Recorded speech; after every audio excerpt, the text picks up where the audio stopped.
Okay बच्चों, फिर से एक नया प्रैक्टिस पेपर मैं ले रहा हूँ और बस इस समय इम्पोर्टेंट सारी चीज़ें बताई जा चुकी हैं और भी लास्ट में गेस्ट पेपर और सब कुछ दे दिया जाएगा। हमें लग रहा है 10 तारीख से 15 तारीख के बीच में हम दे देंगे। अच्छा, आप लोगों को एडमिट कार्ड वगैरह कब मिल रहे हैं? उसमें जो है मान लीजिए हम पहले भी दे देते हैं कि आपको ध्यान रखना है कि उसका कौन सा रोल नंबर होता है, यूनिक आईडी, हाँ इंडेक्स नंबर, वो जरूर हमें भेज दीजिएगा। ठीक है, देखिए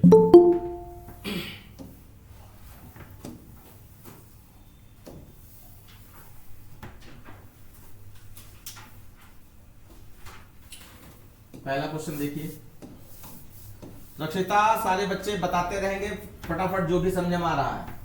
जैसे पहला क्वेश्चन है, the oops feature that specifies hiding of inner complicity and representing only the useful functionality. Abstraction. Data abstraction. इसमें हमारा एग्जांपल हम लोगों ने लिया था कि वॉशिंग मशीन है, ये आपका जो है हमें चलाना खाली आता है, ऊपर वाली बटन जो भी है, लेकिन उसके अंदर वो कैसे चल रही है, कैसे कपड़े वॉश हो रहे हैं, ये हमें छुपाया जाता है। ओके, नेक्स्ट क्वेश्चन देखिए। अ क्लास इज अ, देखिए बहुत सारे हैं। यस, ये क्लास की all of the above. हाँ, ये क्लास की डेफिनेशन में सारे डाले जा सकते हैं कि क्लास जो है ऑब्जेक्ट फैक्ट्री भी है, ये blueprint to create an object भी है, और स्पेसिफिकेशन फॉर ऑब्जेक्ट, ये सब कुछ है। तो आपका आंसर हो जाएगा ऑल ऑफ दीज। फिर उसके बाद ये छोटा सा एक क्वेश्चन दिया गया है कि स्ट्रिंग में str1 में abc स्टोर है, str2 में भी abc स्टोर है, और यहाँ पे देखिए कितना अच्छा str1 माइनस str2 ये किया जा रहा है। ये क्या करेगा? Sir, option C. अब देखो, आपको मालूम है स्ट्रिंग में सिर्फ एक ही फंक्शन हो सकता है अरिथमेटिकल टाइप का, प्लस वाला, तो ये आपका स्टेटमेंट वर्क नहीं करेगा। ठीक है, तो उसके हिसाब से आपका क्या लिखा है? अब यहाँ पर क्योंकि नई नई चीजें बदल रही हैं तो उसको हमें ध्यान देना चाहिए। जैसे कि यहाँ पर एक आंसर्स पे गौर करो, यहाँ पे -32 भी है, तो मान लीजिए वो अस्काई कोड के हिसाब से अगर चलता हो, ठीक है, तो अस्काई कोड के हिसाब से इसका आपका स्मॉल ए का कितना हो जाएगा 97, और कैपिटल ए का कितना हो जाएगा 65, और 97 माइनस 65 करोगे तो कितना आ जाएगा 32। लेकिन ये तो पॉजिटिव में दिखाई पड़ रहा है क्योंकि हमारा STR1 पहले नहीं, ठीक तो है, STR1 पहले तो प्लस में आना चाहिए, तो ठीक है, अगर प्लस में होता तो जरूर हम चेक करते हैं। अच्छा है, तो फिर ठीक है, ऑप्शन ए है। हाँ, तो इसको हम एक बार बस जल्दी से चेक कर लेते हैं कि ये ऐसा कर भी सकता है या नहीं कर सकता।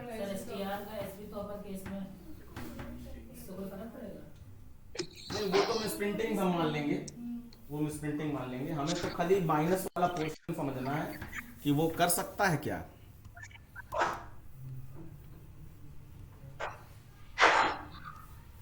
यहाँ पर एक स्मॉल में ABC है, म्यूट कर लीजिए बच्चे, माइनस, और एक अपर केस में है ABC, और यहाँ पर ये कुछ नहीं है। ये किस बच्चे का माइक? श्रेष्ठा, जाग जाओ। Sorry sir. अब देखो यहाँ पे तुरंत एरर दिखा दी है उसने, ये देखो लिखा है java.lang में bad operand type of binary operation. कुछ और इसमें करना चाहिए, बस सीधा सीधा इतने तो लिख दिया है, तो हमने वेरिएबल जगह पे ये कर लिया। ठीक है, ये नहीं हो पाएगा। हाँ, तो हम लोग किस ऑप्शन के साथ जाना चाहेंगे? Option c, string can not be subtracted.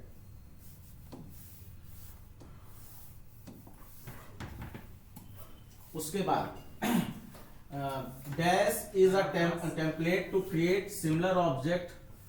ये टेम्पलेट वाली बात जहां आए, ब्लूप्रिंट या टेम्पलेट, समझ जाओ वो क्लास के बारे में कहा, तो आप पूरा ना भी पढ़ें, ऑप्शन डी। उसके बाद जो है अब देखिए छोटी सी कैलकुलेशन है, ए में आपका 27 है मॉड बी में आपका 4 है, तो देखिए क्या आ रहा है, 3 आ जाएगा, यानी 4 का टेबल कितने में जाएगा, 6 जा, हाँ 3 आ जाएगा, 24 यानी 27 माइनस 24 3, तो आपका 3 ऑप्शन बी सही जा रहा है। उसके बाद the process of hiding the data of a class from outside world is known as data hiding. और ये करते कैसे हैं, पब्लिक प्राइवेट प्रोटेक्टेड लगा के करते हैं, ठीक है। उसके बाद Java can be used to write stand alone application, both stand alone application या इंटरनेट एप्लीकेशन, और ये आपका इंटरनेट एप्लीकेशन बोथ, क्योंकि जावा में आपने वो वाला प्रोग्राम पढ़ा था कि 2 तरह के प्रोग्राम हो सकते हैं, इंटरनेट वाले, अपलेट वाले और स्टैंड अलोन एप्लीकेशन, ठीक। उसके बाद नेक्स्ट देखिए, which of the following statement is true, binary search is less efficient than sequential search. अच्छा बच्चों याद रखना, लीनियर सर्च का ही नाम सीक्वेंशियल सर्च है। सीक्वेंशियल सर्च अगर आ जाए तो तुम सोचो कि ये इसमें कुछ नया कुछ करना पड़ेगा, नया नहीं, लीनियर सर्च को ही सीक्वेंशियल सर्च कहा जा रहा है। तो देखो इसमें कौन सा ऑप्शन आपको ट्रू दिखाई पड़ रहा है, पहला binary search is less efficient than sequential search, तो बाइनरी सर्च तो एफिशिएंट है क्योंकि वो जल्दी फास्ट वर्क करती है लीनियर सर्च से। और उसके बाद जो है दूसरा है binary search is less efficient than linear search, और उसके बाद binary search is more efficient than sequential search, ठीक है। उसके बाद binary search is as efficient as sequential search, तो ठीक है आप सी वाले के साथ चले जाओ। सी वाला, हाँ सी वाला। सर कैमरा ब्लर है, कैमरा ब्लर है बच्चों, और कोई बच्चे को Yes, दिखाई पड़ रहा है, यस सर, चलो ठीक हो गया। ओके। अब देखिए यहाँ पर कभी भी एरे आ जाए तो एरे में सबसे पहले आप इंडेक्स नंबर डाल दीजिए, जैसे ये एक एरे है तो 0 1 2 3 4, ये इंडेक्स नंबर डाल दिए। अब P ऑफ 2 पे क्या आ जाएगा, देखो 2 पे क्या है 300 है, तो यहाँ 300 आ जाएगा। और फिर P डॉट लेंथ, लेंथ का मतलब बिलो नंबर ऑफ, तो टोटल कितने हैं 5, हाँ 4 तक गया नहीं, 4 तक गया नहीं, 5 टोटल है, तो 5 आ जाएगा, तो 305 हो गया इसका option c. Which of the following method checks that a character is uppercase or not? हाँ देखो ये बहुत सिमिलर होता है, तो पहली बात तो आप ये याद रख लीजिए कि जितने भी इज वाले होंगे कैरेक्टर के फंक्शन तो वो सब चेक करते हैं, जितने टू वाले होंगे वो कन्वर्ट करते हैं। तो इज वाला हमारा ये है। अब जैसे यहाँ पे थोड़ा सा कंफ्यूज हो रहे होंगे, लेकिन क्योंकि हमारा हमने क्वेश्चन पढ़ा हुआ है ये, इसलिए आपका ऑप्शन बी सही हो जाएगा। उसके बाद which clause is optional to in the switch case? Optional, default optional होता है ना, और हमें और चीजों से मतलब ही नहीं। फिर आपका क्या है, which of these is a wrapper class या wrapper for simple data type short? Short का रैपर क्लास क्या है? तो आप जैसे यहाँ पर कुछ बच्चे कंफ्यूज होंगे कि ये भी शॉर्ट है, ये भी शॉर्ट है, तो आप याद रखो रैपर क्लास का पहला लेटर खाली अपर केस होता है, बाकी सब स्मॉल में होता है। तो इंटीजर की है तो आई बड़ा होगा, फ्लोट की है तो एफ बड़ा होगा, और बाकी सब स्मॉल में होता है। ये हो गया। उसके बाद नेक्स्ट देखिए, which of the following case fall through in switch case? अब देखो सी है, इसमें कहा गया ब्रेक को ओमिटेड किया जाता है या उसको मतलब हटा दिया जाता है, तब आपका जब ब्रेक नहीं मिलता है तो होता क्या है कि जिस केस में कंडीशन ट्रू हुई है उसके अंदर अगर ब्रेक नहीं मिला तो उसके आगे के सारे केसेस अपने आप ऑटोमेटिकली ट्रू होना शुरू हो जाते हैं, जिसको ही हम लोग फॉल थ्रू कंडीशन कहते हैं। फॉल थ्रू कंडीशन मतलब ब्रेक ना मिलने पर आगे के केसेस ट्रू होना शुरू हो जाते हैं। उसके बाद फिर आपका ये अब स्ट्रिंग है तो स्ट्रिंग में इंडेक्स नंबर चाहिए होते हैं। अब यहाँ पे 3 पे और 5 पे चाहिए, तो 0 0 1 2 3 पे आ गया आपका P और 4 5 पे आ गया आपका S। तो P और S के बारे में हो रहा है, क्या हो रहा है, प्लस हो रहा है। अब प्लस में आपको मालूम है कैरेक्टर के साथ कोई भी अर्थमेटिकल कैलकुलेशन होगी तो कैरेक्टर क्या करता है अपने आपको अस्थायी कोड में बदल देता है। सर यहाँ तो सबस्ट्रिंग यूज कर रहे हैं ना। अच्छा सबस्ट्रिंग भी है क्या? ओके ओके ठीक ठीक ठीक समझो यहाँ पे 3 लिखा है तो 3 में आपका क्या आ जाएगा, P। तो ये P आ गया और यहाँ 5 लिखा है तो यानी 5 से आखिरी तक का पूरा, क्योंकि सबस्ट्रिंग में एक इंडेक्स नंबर दिया है इसका मतलब वहां से आखिरी तक पूरा। C option. तो आपका ये S से आ जाएगा, यदि कि S A N D A P L E S। अब ये देखो किससे मिल रहा, C वाले से मिल रहा। ठीक, उसके बाद plus equal is a short hand notation होती है असाइनमेंट ऑपरेटर की, तो C वाला है। कभी भी अर्थमेटिकल के साथ में इक्वल साइन अगर मिल जाए तो आप उसको शॉर्ट हैंड नोटेशन मानोगे असाइनमेंट ऑपरेटर की। इसका मतलब जो है इक्वल साइन के बाद प्लस लगना चाहिए किसी ऑपरेंड के साथ में, वो जो हम लोग नॉर्मल, हाँ नॉर्मल वाला, वही जो हम लोग करते हैं a plus is equal to b, ऐसे करके कुछ करते हैं। तो ये शॉर्ट हैंड ऑपरेटर असाइनमेंट का यूज हो रहा है। फिर उसके बाद which operator can not be used with if else statement, option D. Ternary operator. ठीक है, और what will be the output of the math dot round 0.5, round के केस में 1.0 नहीं रिंट के साथ करता है वो, राउंड एंड देता है। हाँ? रिंग डबल देता है। अच्छा हाँ, राउंड की एक खास बात क्या है कि वो इंटीजर रिजल्ट देगा।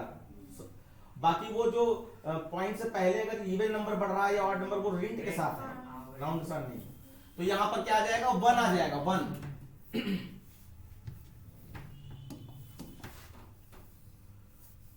1.0 कई बच्चे लगा के आएंगे, लेकिन आप राउंड फंक्शन को याद रखो, ये पॉइंट में वैल्यू नहीं देता है। राउंड ऑफ अलग है, राउंड अलग है।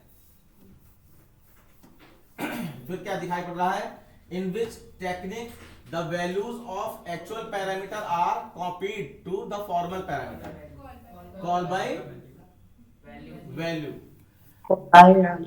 अब देखो यहां पर ये कॉपी होती है, यानी एक्चुअल जहां से वैल्यू भेजी जाती है फंक्शन कॉल करते समय वो एक्चुअल पैरामीटर होता है, जहां पर पहुंचती है वैल्यू वो फॉर्मल पैरामीटर होता है।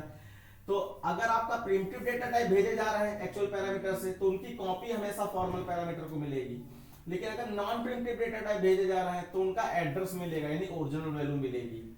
तो यहाँ पर ये दो चीजें बहुत इंपॉर्टेंट है, call by reference, call by value. आप इनको याद रखिएगा, कॉपी का है तो कॉल बाय वैल्यू है, और आपका एड्रेस का है तो कॉल बाय रेफरेंस कहा जाएगा। उसके बाद a method with many definitions is known as overload method. कहां पे है, डी, ओवरलोडेड मेथड। उसके बाद if a method returns value then it must be, अगर कोई फंक्शन वैल्यू रिटर्न कर रहा है तो किस टाइप का होना चाहिए, of the same data type as in its prototype. ठीक, अब इस लाइन का मतलब कई बच्चे पूछते नहीं, ये गलत बात है। जैसे कि यहाँ पर INT ऐड दिया आपने, ऐड, तो अब वो कहा जा रहा है कि अगर ये फंक्शन वैल्यू रिटर्न करता है, यहाँ पर रिटर्न कर रहा है a प्लस बी मान लीजिए कर रहा है, तो इसका रिटर्न टाइप क्या होना चाहिए, तो INT होना चाहिए। जैसा डेटा टाइप रिटर्न टाइप में इसको फंक्शन प्रोटोटाइप कहा जाता है, पहली लाइन को, तो इसमें रिटर्न टाइप जैसा होगा वैसे ही वहां पर डेटा टाइप रिटर्न होना चाहिए। हो गया ये, ठीक है। फिर जल्दी से हम लोग नीचे वाला भी देख लेते हैं। ये explain instance variable, give an example. तो इंस्टेंस वेरिएबल को कैसे डिफाइन करोगे? Sir instance variable are the class variable नहीं, In the class variable static वाले होते हैं भैया, उससे कंफ्यूज ना class हो। body above the function. आप कहोगे instance variable are the global variable which declared under class, Above the functions. हाँ अब फंक्शंस, लेकिन उसको बहुत ज्यादा स्पेसिफाई ना करो, Static. क्लास के कर्ली ब्रैकेट के नीचे होना चाहिए उसको, ठीक है? वो फंक्शन के अंदर ना हो, बाकी कहीं आउटसाइड ऑफ द फंक्शन, ठीक है? और वो आपका पूरे प्रोग्राम में कहीं भी यूज किए जा सकते हैं। और बाकी आप तुम छोटा सा यहाँ पर क्लास XYZ कर्ली ब्रैकेट खोला INT A ऐसे डिक्लेयर करके फिर डैश डैश डैश करके बंद कर दो, इतना ही देना है एग्जांपल, डैश डैश और यहाँ पे लिख दो ये इंस्टेंस वेरिएबल है, ठीक है? उसके बाद why can not every class be turned as user defined data type, why cannot every class be termed as user defined data sir type? Her class को यूजर डिफाइंड डेटा टाइप क्यों नहीं कहा जा सकता? हर क्लास को क्यों नहीं कहा जा सकता? जो प्री डिफाइंड क्लास है उनको नहीं कहा जा सकता, हर क्लास को पूछा ना। तो जो यूजर द्वारा बनाई जाती है उसको कहा जाता है, जो यूजर ने नहीं बनाई और फिर भी वो क्लास है तो उसको जो है यूजर डिफाइंड डेटा टाइप नहीं कहा जाएगा। जैसे मैथ क्लास है वो एक यूजर डिफाइंड डेटा टाइप नहीं कहा जाएगा। या आप जितने भी प्री डिफाइंड क्लास है, स्कैनर आप लिखते हो तो स्कैनर एक प्री डिफाइंड क्लास है क्योंकि उसको यूजर ने नहीं बनाया। तो आप कह सकते हो the class which does not made by user, ऐसा करके। नहीं सर वो क्वेश्चन नहीं है, वो हाँ। पूछ रहा है कि क्यों हर class user defined data type नहीं टर्म की जा सकती? यही तो बताया, तो बताया। वो इसलिए नहीं की जा सकती क्योंकि उसको यूजर ने नहीं बनाया। बस ये सर 2 मार्क क्वेश्चन है, इसलिए इतना आंसर लिखा है। एग्जांपल एग्जांपल बता दो, जैसे हमने अभी एग्जांपल नहीं बताया, मैथ क्लास का एग्जांपल बताया, यूजर डिफाइंड डेटा टाइप नहीं माना जाएगा। उसके बाद differentiate between private and protected. देखो एक क्वेश्चन आपका इस टाइप का जो है जरूर याद करके रखना, पब्लिक प्राइवेट प्रोटेक्टेड का जो है डेफिनेशन या डिफरेंस आपका मिल जाएगा, किस पेपर जो हम देंगे उसमें सब मिलेंगे ये क्वेश्चन। तो प्राइवेट और प्रोटेक्टेड में कहा गया, तो प्राइवेट क्या है? प्राइवेट जो है सिर्फ अपनी ही क्लास में यूज किया जा सकता है, अपनी क्लास में डिक्लेयर होता है और अपनी ही क्लास के मेंबर मेथड द्वारा यूज किया जा सकता है। और प्रोटेक्टेड अपनी क्लास में डिक्लेयर होता है और अपनी क्लास के मेंबर मेथड द्वारा तो यूज किया जा सकता है, लेकिन वो इनहेरिटेड क्लास यानी सब क्लास में भी यूज किया जा सकता है। तो ये प्रोटेक्टेड के बारे में हो गया। बाकी नोट्स आपके पास सारे हैं, जो तुम्हारा वो एलपीएस वाला नोट्स है उसमें भी इनका डेफिनेशन दिया गया है। फिर उसके बाद आप देखो यहां पर आउटपुट निकालो बच्चों, व्हाइल लूप है, अरे ये तो वही वाला है, पूरा चलाना पड़ेगा 5 और 50। अब यहां पे क्या हो रहा है 50 डिवाइडेड बाई 5, तो कितनी बार चलेगा ये पूछ रहे हैं क्या? How many times? आउटपुट भी पूछा नहीं। तो देखो ये एक बार चला, ठीक है, अब यहां कितना आ गया आपका 10 आ गया और 10 प्रिंट भी हो जाएगा आपका। तो उसके बाद लूप ऊपर चला जाएगा। अब आपका यहाँ पर y में 10 बचा है, y में 10 बचा है, देखो ये y में 10 गया तो 10 ही ऊपर जाएगा। अब 5 अभी भी 10 से छोटा है तो 10 डिवाइडेड बाई 5। अब ये दूसरी बार चल गया तो कितना आ जाएगा 2, आउटपुट 2 आ गया। उसके बाद फिर लूप पर चला जाएगा। अब यहाँ पे y की जगह पर 2 है तो कंडीशन क्या हुई फॉल्स, बाहर आ गए।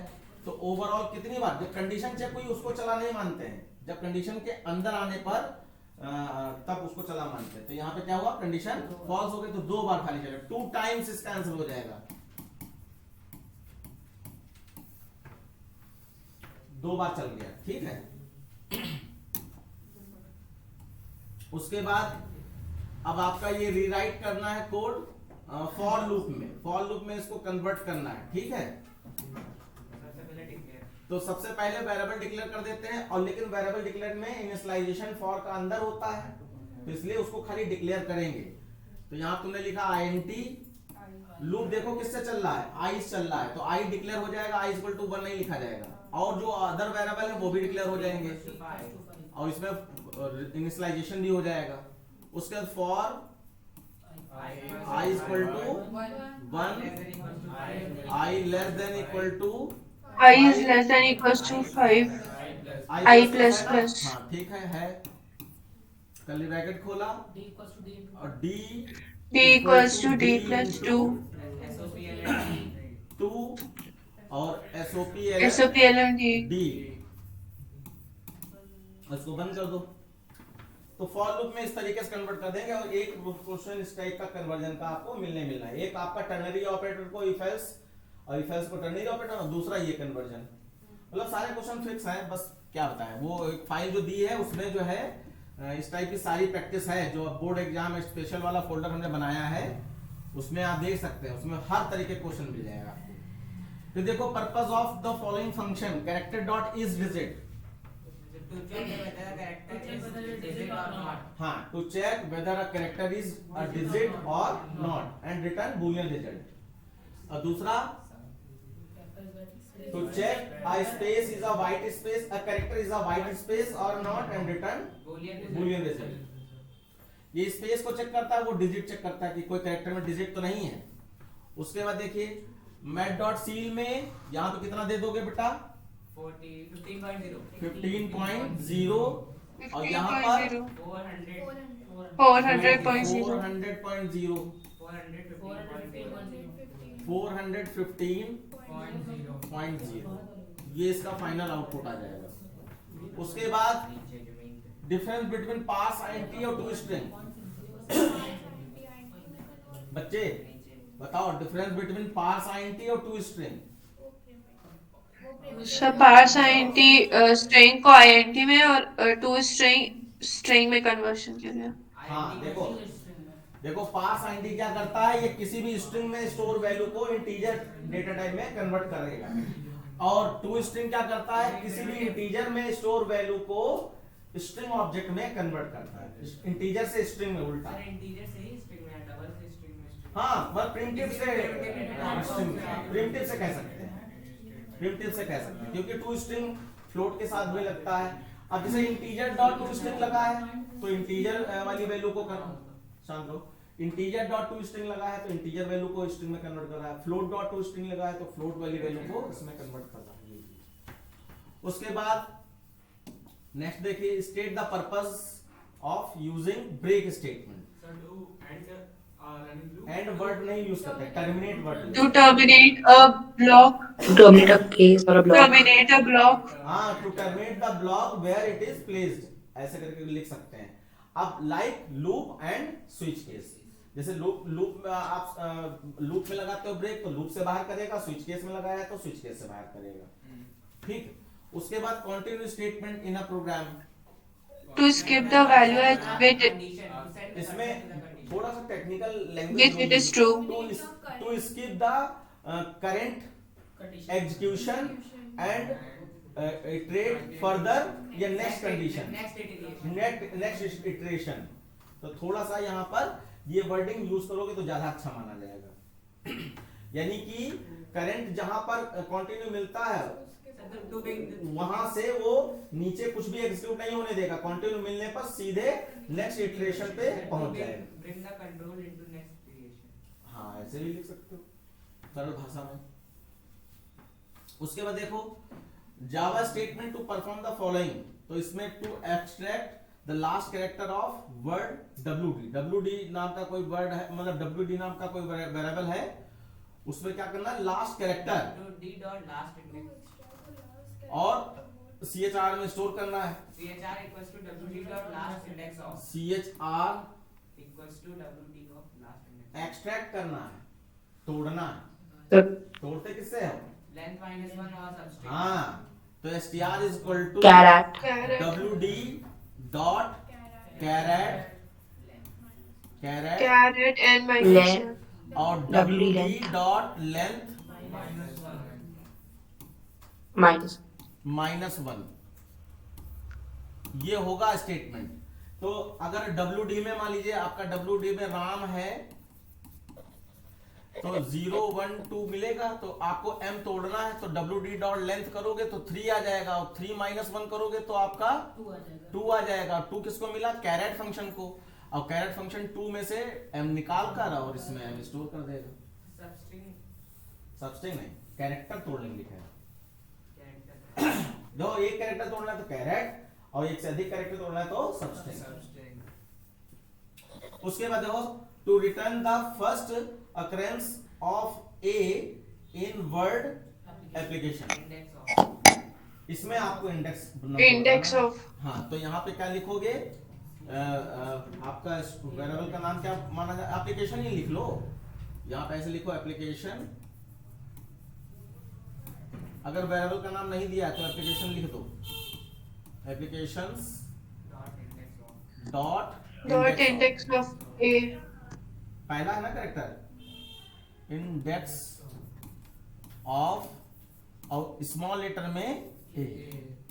सिंगल कोट्स जरूर लगा देना, डबल कोट्स नहीं। वो अलग बात है, डबल कोट्स भी लगा सकते हैं, लेकिन वो तो सिर्फ ए का कैरेक्टर पूछ रहा है। वो अगर इसमें पूछता ए डबल पी का पोजीशन क्या, तब आप डबल कोट्स लगाते। ए डबल पी एक वर्ड हो जाता, या मान लीजिए सन का, सन्स का, तो वो डबल कोट्स लगाते हैं। सिंगल कैरेक्टर पूछ रहा है इसलिए सिंगल कोट्स लगाएंगे। ठीक है बच्चों, तो आपका ये थ्योरी वाला पार्ट हो गया है, और आज से जो भी पेपर प्रैक्टिस आपका चालू होगा तो उसमें इस टाइप के पेपर हम जो इंपॉर्टेंट प्रोग्रामिंग है, जहां पर आपको लगता है ये डिफरेंट है, वो आज ही की क्लास में सॉल्व करवाएंगे। ठीक है, मतलब ये नहीं कि थ्योरी के बाद फिर अब अगली क्लास में कराएंगे, वो नहीं करेंगे। ठीक है, तो सारे नहीं कराए जाएंगे, लेकिन जो तुम लोगों को लगता है कि हाँ ये चीज बता दीजिए, वो करा देंगे। ये ज्यादा लिखना पड़ता है, बस समझ लो। देखो ये इतनी सारी लाइनें खींच दी गई, इससे बिल्कुल डरना नहीं।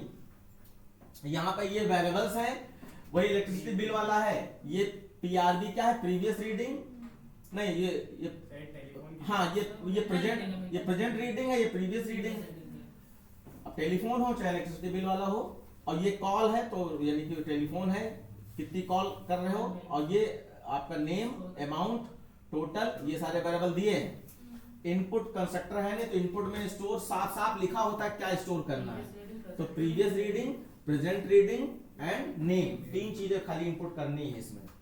और कैलकुलेट में इफ एल्स इफ लगाना है, नीचे इफ एल्स इफ का ये स्ट्रक्चर दिया गया है इलेक्ट्रिसिटी बिल वाला, उसी हिसाब से कैलकुलेट कर देंगे। लेकिन अब तुमको नंबर ऑफ कॉल निकालने के लिए क्या करना पड़ेगा? Call is equal to present reading minus previous reading. जैसे इस समय तुम्हारा मान लीजिए तुमने 100 क्या मान लीजिए तुमने 50 कॉल कर ली हैं, और जब बिल जमा किया था लास्ट टाइम तो तुमने 20 कॉल पर जमा किया था, तो 20 कॉल का बिल जमा कर चुके हो, और 50 कॉल का अभी जमा किया है, तो प्रेजेंट रीडिंग में यानी 50 माइनस 20 तो कितना निकला? 30 कॉल का तुम्हें और बिल देना है, तो ये निकालना पड़ेगा। किसमें? कैलकुलेट में। ये भी लिखा होगा नहीं, प्रीवियस रीडिंग और प्रेजेंट रीडिंग इसलिए दिया है। यहाँ नंबर ऑफ कॉल्स कहाँ दिया है, कैसे निकालोगे? ये वेरिएबल दिया है, यहाँ इनपुट करने के लिए कहाँ दिया है? ऊपर लिखा तो अब लिखा है 3 माइनस 3 हाँ लिखा होगा, कहाँ लिखा है? ये कॉल ऐसे निकाली जाएगी। और नहीं भी लिखा हो तब भी तुम्हें निकालना है, इस चीज को हम बता रहे हैं। तो ये आप लोग कर लोगे, जो अलग टाइप के क्वेश्चन होंगे वही करेंगे हम लोग। अच्छा देखो, ये भी आराम से हो जाएगा। इसमें फॉर्मूला सीधा सीधा दिया है, बस खाली याद क्या रखना है, फॉर्मूला लगाते समय 4.0 और 3.0 ऐसे करके 0 जरूर लगा देना, 0.0। तो इंटीजर वाला सिस्टम जो डिस्टर्ब करता है वो गड़बड़ सही हो जाएगा आपका। तो इसमें आपका किसका फॉर्मूला हो गया? ये वॉल्यूम ऑफ स्फीयर का हो गया। और यहाँ पर 22/7 लिखा है, तो 22/7 में वैल्यू मालूम है, तो 22/7 लिखने की जरूरत नहीं है, 3.14 डायरेक्ट लिखो। फिर इसमें आपका वॉल्यूम ऑफ सिलेंडर, तो देखो ये वहां पर वॉल्यूम ऑफ स्फीयर निकाल लिया गया, वॉल्यूम ऑफ सिलेंडर। ये क्वेश्चन आ भी चुका है एक्चुअली, ये बोर्ड का ही क्वेश्चन है। ऑनलाइन वाले बच्चे ये हो जाएगा ना? Yes, sir. फिर देखो नेक्स्ट, यहाँ पे 20 नंबर स्टोर कराने हैं सिंगल डायमेंशन एरे में। Now display only those numbers that are perfect square. कितने बच्चों को लगता है ये सिर्फ कोड लिखेंगे, प्रोग्राम पूरा नहीं लिखेंगे? डिस्कशन बस इतना ही कर लेंगे, कोड लिख देंगे। भाई नंबर स्टोर कराना आपको आता है, नंबर प्रिंट कराना आपको आता है, खाली हमें क्या करना, परफेक्ट स्क्वायर कौन से हैं, जिनका स्क्वायर रूट पॉइंट में ना आए, जिनका स्क्वायर रूट पॉइंट में ना आए। जैसे कि 47 का स्क्वायर रूट क्या आएगा, 49 7 आ जाएगा। ऐसे 64 का 8 आ जाएगा, तो पॉइंट में वैल्यू Seven. आ रही है ना। तो इसका 8. कोड हम खाली बता दे रहे हैं, सिर्फ जो मेन कैलकुलेशन वाला कोड है। आप मान लो एरे है ए नाम का, तो आपने यहां पर एक लूप चलाया, for i equal to 0, i is less than जितने भी 20 थे, और i प्लस प्लस। अब वो चीज हम एक तो हमने पॉइंट में स्क्वायर रूट आने वाला काम कहां कराया था, किस क्वेश्चन में, सनी नंबर में कराया था। लेकिन यहां पे हम लोग दूसरा भी एक लॉजिक लगा सकते हैं, सनी नंबर में कराया था। हाँ, तो चाहे तो वो वाला भी लॉजिक लगा सकते हैं आप, वो हो जाएगा। अब दूसरा क्या हो सकता है बताओ, एक यहाँ नेस्टेड लूप बना दें, 1 से लगाकर उस नंबर तक का लूप लगा दें, और हम मल्टीप्लाई कराएंगे और उस नंबर से डायरेक्ट मैच करेंगे। देखो हम क्या कहना चाह रहे हैं, ये कहना चाह रहे हैं, देखो for j is equal to 1 और j इज लेस देन, और वो एरे जो है a ऑफ i और j प्लस प्लस, और फिर यहां पे हम मैच कराएंगे if j into j is equal to a of i। अगर है तो SOPLN a of i print हो जाए। ये थोड़ा सा आसान है, उसमें दिमाग लगाना पड़ेगा। देखो क्या हम कह रहे हैं, यहां पर हमने क्या करने की कोशिश की है, मान लीजिए यहाँ पे 25 स्टोर है, यहाँ पे 49 स्टोर है, ठीक है, यहाँ पे आपका 50 स्टोर है, इस तरीके से ये a नाम का एरे है। तो जरा देखो 0 20 से छोटा, कंडीशन 2 नीचे आ गए। अब 0 वाले बॉक्स पे कौन सा नंबर मिल जाएगा आपका, 25। अब ये 1 से लूप चलाया तो 1 इंटू 1 1, और 0 पे क्या था, 25 था, मैच हुआ क्या। फिर j प्लस प्लस हो गया, कितना हो जाएगा 2, 2 इंटू 2 4, मैच हुआ नहीं हुआ। फिर 3 इंटू 3 9, मैच हुआ नहीं हुआ। फिर j प्लस प्लस होके 4 हो जाएगा, 4 इंटू 4 16, मैच हुआ नहीं हुआ। फिर j प्लस प्लस होके 5 हो जाएगा, 5 इंटू 5 25। तो स्क्वायर करोगे तो उससे मैच हो जाना चाहिए ना, किसी नंबर का अगर स्क्वायर करोगे तो उससे मैच हो जाना चाहिए। तो 25 से मैच हो गया, इसका मतलब ये परफेक्ट स्क्वायर है। और नीचे आकर कंडीशन ट्रू हो गई तो a ऑफ i प्रिंट हो जाए, i 0 है, 0 पे 25 पहला नंबर आपका प्रिंट हो गया। ऐसे ही आपका 47 में भी 49 में जब i प्लस प्लस होके 1 हो जाएगा और 1 पे आपका 49 मिल जाएगा, और यहाँ पर जब j प्लस प्लस होके कितना होगा 7, तो 7 टू 7 49, मैच हो जाएगा। अब जैसे 50 के केस में देखें, जब i प्लस प्लस होके 2 होगा तो यहाँ पर 2 पे आपका 50 आ गया। अब हम 1 से लगाकर 50 तक अगर सबका स्क्वायर करें, कोई 50 से मैच होगा, No, sir. 2 इंटू 2 3 इंटू 3 कोई 50 से मैच होगा, नहीं मैच होगा। No, sir. तो नहीं मैच होगा तो प्रिंट भी नहीं होगा, परफेक्ट स्क्वायर नहीं है। सर इसमें ब्रेक लगा सकते हैं? क्या जरूरत है, तो पूरा चलेगा तो मैं दूसरा उसका लॉजिक अब तुमको थोड़ी चलाना है। दूसरा लॉजिक बताइए। दूसरा सनी नंबर वाला था कि उसके हम स्क्वायर रूट निकालें और स्क्वायर रूट में हम इंटीजर पार्ट शामिल ना करें, मतलब पॉइंट वाली वैल्यू शामिल ना करें, इंटीजर निकाल लें और फिर उसका फिर से स्क्वायर करके देखें। अरे इतना सरल है यार, ये ज्यादा अच्छा है, वो ज्यादा अच्छा है। तो चलो अच्छा वो वाला बता दे रहे हैं। आ सकता है ना ये? हाँ और क्या, ऐसे सिंपल ही क्वेश्चन आएंगे, सिंपल ही क्वेश्चन आएंगे, बिल्कुल बच्चा इसको इग्नोर ना करना। देखो इसमें क्या करते हैं हम लोग, जो नंबर होता था उस नंबर को हम लोग क्या करते थे, स्क्वायर रूट निकालते थे, और स्क्वायर रूट किस में स्टोर करते थे, इंटीजर में। तो मान लीजिए हमने यहाँ पे int sq is equal to, और ये क्या हो जाएगा, a ऑफ मैथ डॉट, पहले int लगा दें, मैथ डॉट sq हाँ तो test a of i। a of i, ये लगा दिया। तो अगर यहाँ 25 है तो स्क्वायर रूट कितना आएगा इसका, 5 आ जाएगा। 5 अब उसके बाद लिखें if SQ SQ into SQ equal to A of I। अगर ये I। हो जाए तो SOP ln A of I print हो जाए। तो ये भी अच्छा ही है, ये भी लगा सकते हैं। अब इसमें देखो यहाँ 25 है तो 25 का स्क्वायर रूट 5 आएगा और INT लगा दिया तो पॉइंट वाली वैल्यू लेगा नहीं। अब 5 इंटू 5 करेंगे तो फिर से 25 से मैच हो जाएगा। तो यही चीज अब यहाँ पे 47 का करेंगे तो आपका यहाँ 7 आ जाएगा और 7 इंटू 7 करेंगे तो 47 हो जाएगा। लेकिन अब यहाँ पे अगर 50 का स्क्वायर रूट निकालेंगे तो ऐसे अंदाजा मारो कितना आएगा, 7 पॉइंट कुछ आएगा। 7 पॉइंट कुछ आएगा। तो यहाँ INT लगा, ये सिर्फ 7 ले लेगा, पॉइंट वाली वैल्यू छोड़ देगा। अब 7 इंटू 7 करोगे तो कितना आ जाएगा 49। तो वो 50 से मैच नहीं करेगा बस, नहीं। क्योंकि हम पॉइंट वाली वैल्यू रिड्यूस कर दे रहे हैं तो मल्टीप्लाई कराने पे फिर वो वैल्यू आएगी ही नहीं, जिसमें जिसका भी स्क्वायर रूट पॉइंट में आता होगा उस वैल्यू के साथ। और जिसका पॉइंट में नहीं आता है जैसे 25 और 49 तो उसका एग्जैक्टली मैच हो जाएगा। ठीक, दूसरा क्वेश्चन देख लीजिए। जो क्वेश्चन अलग लगेंगे सिर्फ वही हम लोग यहाँ पे डिस्कस करेंगे।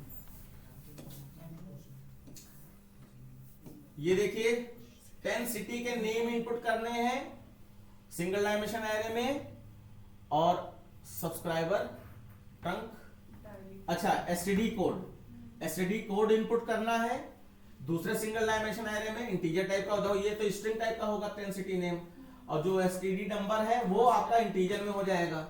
और search the name of the city input by the user in the list, if found display search successfully and print name of city with their study code. Simple linear search है, बस 2 data type साथ है तो उसमें कोई confusion नहीं होना चाहिए। पहला लूप लगाया जिसमें आपने नाम स्टोर कर लिए, फिर दूसरा लूप सेम लगाया आई वाला और उसमें आपने एसटीडी कोड स्टोर कर लिए, और उसके बाद एक अलग से नाम इनपुट किया, नाम ही सर्च हो रहा है ना, तो नाम अलग से इनपुट किया कर लिया, और फिर एक सिंपल वाला लूप चलाया 20 का 10 का, और उस नाम को इक्वल से मैच कराए। नाम है तो इक्वल से मैच कराएंगे, नहीं उससे हो जाएगा इससे सो डबल इक्वल से हो जाएगा। रिस्क ना लेना, डबल इक्वल से चल जाता है लेकिन हम नहीं चाहते हैं।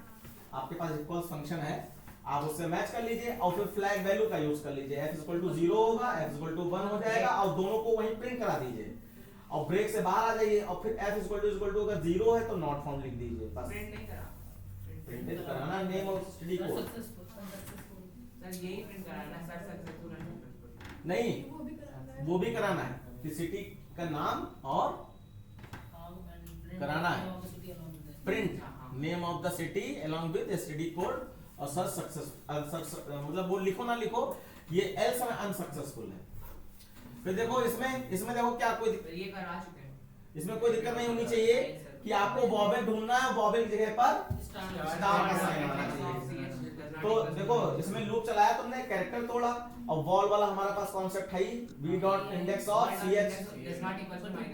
हाँ, तो यहाँ पे आपको क्या करना है, एक नई स्ट्रिंग वेरिएबल ले लेना, नया स्ट्रिंग वेरिएबल, और उसमें हम लोग ये लिख देंगे इफ लूप के अंदर if val dot index of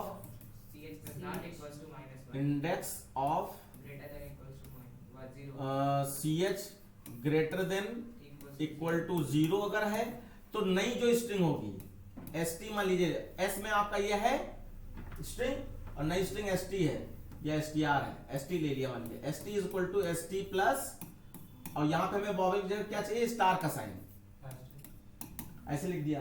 और एल्स में जो कैरेक्टर था वही जुड़ जाए, अगर वॉवेल नहीं है तो जो है वही जुड़ जाए, सॉरी st प्लस ch, और फिर लूप से बाहर आकर प्रिंट करा दो st को। नए वेरिएबल में लेके करना, डायरेक्ट प्रिंट ना कराना, नहीं तो फिर एलएन वेरिएबल धोखे से लग गया तो एक नंबर कट जाएगा। ओके, तो ये वाला क्वेश्चन भी आराम से हो जाएगा आपका। उसके बाद देखिए question number 8, write a program to store 10 numbers including positive और नेगेटिव, दोनों है single dimension array, display all negative number followed by the positive number without changing the order of the number. तो देखो यहां पर आपके ये नंबर स्टोर है, अब इसमें नेगेटिव नंबर पहले प्रिंट होने हैं, ठीक है, और उनका ऑर्डर चेंज ना हो। जैसे हम देखें तो नेगेटिव में पहला नंबर -32 है तो -32 पहले रहना चाहिए, और फिर प्लस -41 है तो वो आ गया, फिर आपका -19 है वो आ गया, फिर -44 है वो आ गया, तो ये आपका 19 का माइनस नहीं लिखा है इसमें, माइनस लगाना चाहिए ना, -44 ये आ जाएगा। उसके बाद फिर पॉजिटिव नंबर आना चाहिए, तो यहाँ पर ये पॉजिटिव, तो इसमें सिर्फ आपको 2 लूप लगाने हैं, प्रिंटिंग में लाइन ना चेंज करना, 2 लूप लगाने हैं। पहला लिखा है आपने for i equal to 0, i less than जो भी ये 10 है, i प्लस प्लस, और if a of i less than 0, if a of i less than 0, तो a ऑफ i प्रिंट हो जाए, तो a ऑफ i में आपका कहां कंडीशन ट्रू होगी, यहाँ पे कंडीशन ट्रू होगी लेस देन 0 वाली, यहाँ कंडीशन ट्रू होगी, और यहाँ तो तीनों प्रिंट हो जाएंगे आपके, चारों प्रिंट हो जाएंगे। फिर लूप फॉल्स हो जाएगा, और फिर से दोबारा लूप लगा दिया for i equal to 0, i less than 10, i plus plus, और लाइन ना चेंज कराना, और उसके अंदर लिखेंगे if a of i is greater than equal to, क्योंकि 0 भी इसमें हो सकता है ना, तो ग्रेटर देन इक्वल टू 0 अगर है तो फिर SOP a of i print करा दें, तो उसके आगे लाइन चेंज नहीं हो रही तो उसके आगे प्रिंट हो जाएगा, इस तरीके से कर लेंगे। तो ठीक है बच्चों, ऐसे अगर होगा तो यार पूरा पेपर सॉल्व हो जाया करेगा, और जल्दी जल्दी हम लोग करा लेंगे, है ना सर हाँ। सब लोग इसमें ऐसा नहीं कर सकते कि जैसे 2 एरे बनाए 10 रायता फैलाना है, 10 के, और उसमें हम लोग एक में पॉजिटिव इफ एल्स से